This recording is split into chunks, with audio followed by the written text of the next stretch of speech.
पावसाळा चालू झाला की सगळ्यांनाच खमंग आणि खुसखुशीत पदार्थ खाऊ वाटतात. तर आज ना आपण अशी अळीवडू बघतोय जिला ना न वाफवता मस्त अशी खुसखुशीत आणि कुरकुरीत बनवले. याच्यासाठी काही सिक्रेट टिप्स तुमच्याशी सांगितलेल्या आहेत या व्हिडिओमध्ये. त्यासाठी या व्हिडिओला अजिबात स्किप न करता व्हिडिओ शेवटपर्यंत बघा. आवडलं तर लाईक करा, चॅनल नवीन असाल तर सबस्क्राईब करायला विसरू नका. नमस्कार मंडळी, मी प्रियांका आणि तुम्हा सर्वांचं प्रियाज फूडीमध्ये मनापासून स्वागत. चला तर रेसिपीला सुरुवात करूयात. तर इथे बघा मी ना काही अळूची पाने घेतले, तर मोजून 10 पानं आहेत माझ्याकडे. अळूचं पान घेताना कसं घ्यायचं, सगळ्यात महत्वाची गोष्ट ही ना अळूची पान अशी काळ्या देठाची घ्यायची. ही बघा, ही शीर बघू शकताय तुम्ही अळूची किती काळी आहे, अगदी अशीच घ्यायची. याचा देठ सुद्धा काळा असला पाहिजे आणि ही शीर आहे ना ती सुद्धा काळी असली पाहिजे. ही अळूवडी ना आपण याच्या अळूवडी बनवतो ना ती खाजरी बनत नाही ह्याच्यासाठी, कारण नाहीतर बाकीची अळूची पानं असतात ना ती खाजरी असतात, मग अशात खवखवतात.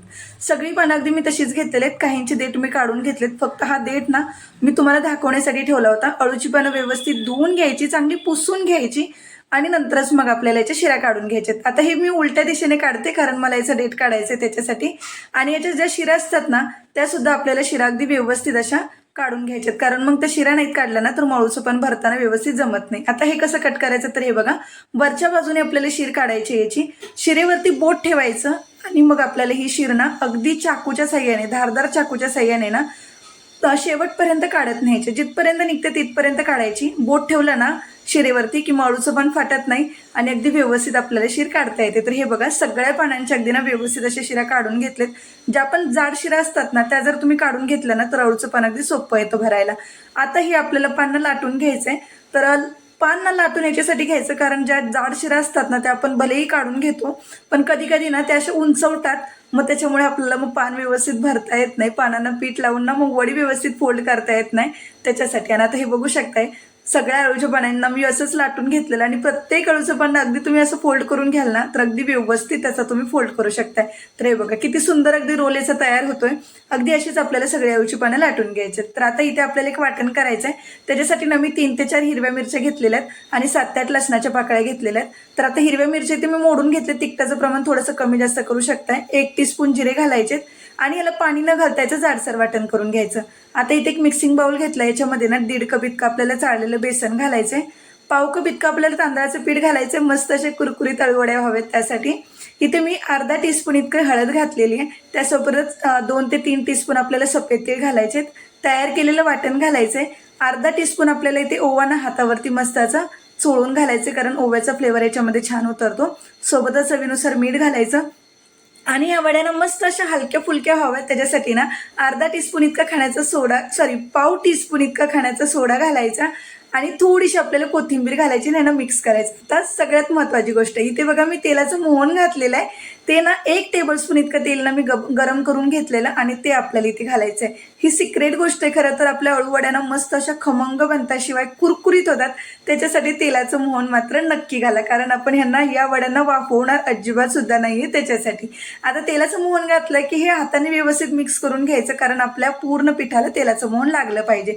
आता इथे मी ना 2 ते 3 मोठे चमचे, म्हणजे आपले टेबलस्पून असतात ना त्यानुसार ना, 1 लिंबा इतका ना चिंचेचा गोळा होता, त्याच्यापेक्षा थोडंसं जास्त गुळ वापरलेला, गरम पाण्यामध्ये भिजत घातलं होतं यांना, नंतर मिक्सरला याचं वाटण करून घेतलं.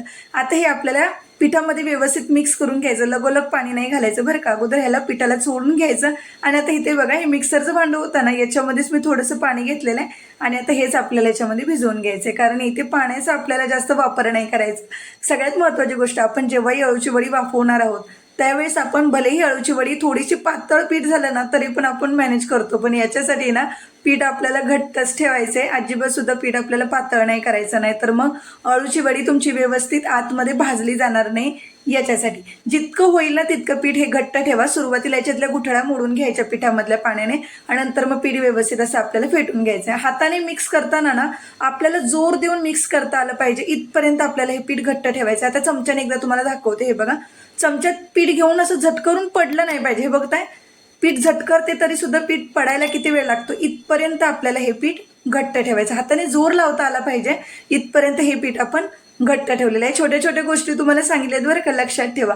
आता आपल्याला हे पीठ भरून घ्यायचं आहे. आता इथे बघा, अळूचं पान शेवट ठेवताना उलट्या दिशेने ठेवायचं, जसं की सगळ्यांनाच माहिती असेल बऱ्यापैकी.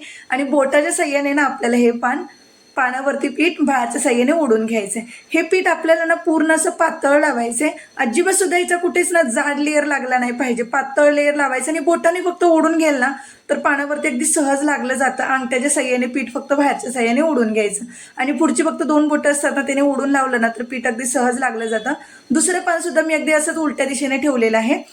त्याचे 2 टोके खाली करायचे आणि 1 टोक फक्त वरच्या दिशेने करायचं आणि मग हाताने ना वरून असं दाब देऊन घ्यायचं, जेणेकरून ना वरचं पान असतं की नाही ते पीठ लावताना फाटत नाही. जास्त जोर द्यायची पण आपल्याला गरज नाही पडत.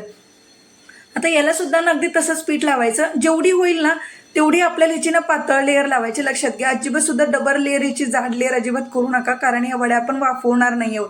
डायरेक्ट वड्या आपण डायरेक्ट वड्या आपण तळून घेणार आहोत त्याच्यासाठी. आता तिसरं पान मी याच्यावरती ठेवलेलं आहे. खालचा जो कोणा असतो की नाही तो खालच्या दिशेला आला पाहिजे इथपर्यंत आपल्याला ह्याला व्यवस्थित ठेवायचं, जेणेकरून ना ते पीठ अगदी वडीचा जो आपण फोल्ड करतो ना तो अगदी आपल्याला सहज करता येतो. आता चौथं पान पण मी याच्यावरती ठेवून देते. तुम्हाला अगदी जितक्या पानाच्या करता येत असतील ना त्या पद्धतीने तुम्ही करू शकताय. जेमतेम तुम्ही 5 पानाचे पण एकत्र करू शकताय, पण माझ्याकडे ना ही मोठी पानं माझ्याकडे 4 आहेत, म्हणून मी ह्या 4 पानांचा एकत्रच असा रोल करणार आहे आणि दुसरा रोल मी एकत्र तो वेगळा करून घेणार आहे. आणि आता याला सुद्धा ना आपण व्यवस्थित असं ना पीठ लावून घ्यायचंय. जेमतेम तुम्ही जे पान पण त्याच्यावरती फोल्ड करून ठेवणार की नाही ते प्रत्येक पान ठेवल्यानंतर ना त्याच्यावरती हाताने थोडासा प्रेस द्या, जेणेकरून ना ते पण खालच्या पानाने व्यवस्थित चिपकून राहील. आता ह्याला ना आपल्याला फोल्ड करून घ्यायचं, तर याची एक बाजू आपल्याला ना खालचं जे पान असते की नाही ते सुद्धा त्याच्यासोबत आलं पाहिजे इथपर्यंत आपल्याला त्याला दुमडून घ्यायचं त्याच्यावरती. सेम दुसरी बाजू सुद्धा आपल्याला तशीच दुमडायची, खालचं पान त्याच्यासोबत आलं पाहिजे इथपर्यंत आपल्याला त्याला व्यवस्थित असा फोल्ड करून घ्यायचं. आता हे पान फोल्ड करताना तेव्हा वरच्या बाजूने पीठ लावून घ्या, जेणेकरून ना ते पान तुमचं उलगडणार नाही आणि फोल्ड करताना ते निसटणार नाही याच्यासाठी. आता मी इथून सुद्धा थोडंसं पातळ पिठाची लेअर दिले, बघू शकताय तुम्ही, जेणेकरून याचा रोल व्यवस्थित होतो आणि पान सुद्धा ना व्यवस्थित आतमध्ये चिकटली जातात.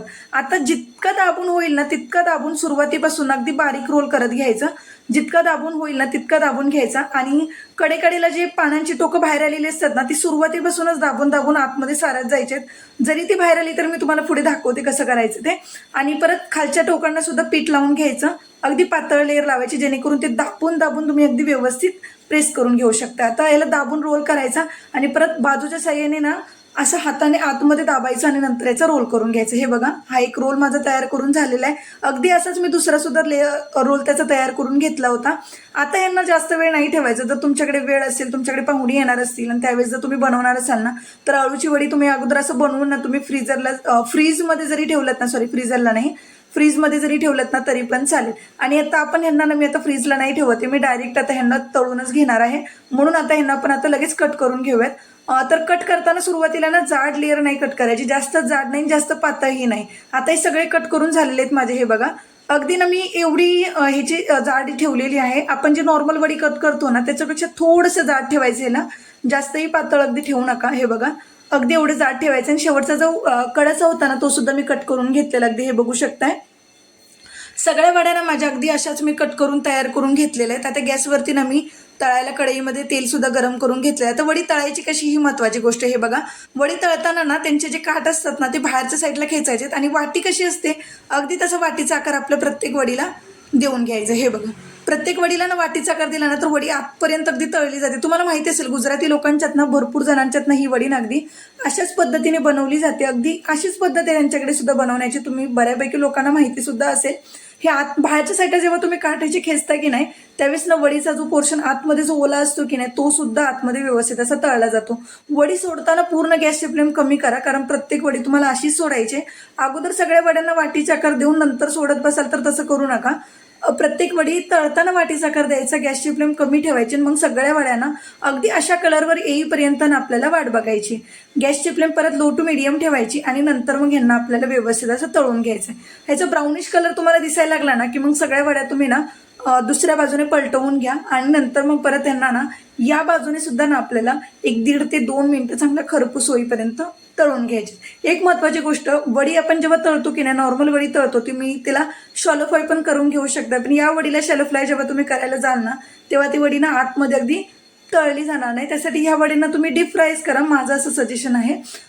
नंतर वड्यांचा जेव्हा कलर असा चेंज व्हायला लागतो ना मग तुम्ही त्यांना वड्यांना परत अलटून पलटून गॅसची फ्लेम कमी करून ना मग तुम्ही खरपूस होईपर्यंत चांगलं भाजून घेऊ शकताय. आता सुरुवातीला जोपर्यंत वड्या भाजतायत ना तोपर्यंत गॅसची फ्लेम लो टू मिडियम ठेवायची आणि नंतर गॅसची फ्लेम कमी करायची आणि नंतर मग सगळ्या वड्या व्यवस्थित अशा आपल्याला भाजून घ्यायचे. जास्तीत जास्त फक्त 1 मिनिट भाजून घ्या. गॅसची फ्लेम कमी करून, त्याच्यावरती जास्त नका भाजत बसू. आणि आता हे वड्या आपल्या भाजलेले आहेत आणि तुम्ही कलर बघू शकता किती छान आलेले आहे. मस्त अशा कुरकुरीत वड्या तयार होतात. व्यवस्थित असं तेल नितळून घ्यायचं आपल्याला आणि मग ह्या सगळ्या वड्या आपल्याला काढून घ्यायच्यात. आणि आता तुम्ही बघू शकता किती मस्त अशी खरपूस कुरकुरीत वडी तयार होते. सांगितलेल्या सगळ्या टिप्स तुम्ही फॉलो करा आणि अगदी अशाच पद्धतीने ह्या वड्या तुम्ही बनवून बघा आणि मग तुमचं सजेशन मला कमेंटमध्ये सांगायला विसरू नका. व्हिडिओ कसा वाटला एकदा नक्की सांगा. आवडला असलं तर लाईक करा, चॅनल आणि सबस्क्राईब करायला विसरू नका. पुन्हा भेटूयात अशा सुंदर रेसिपी सोबत. तोपर्यंत धन्यवाद.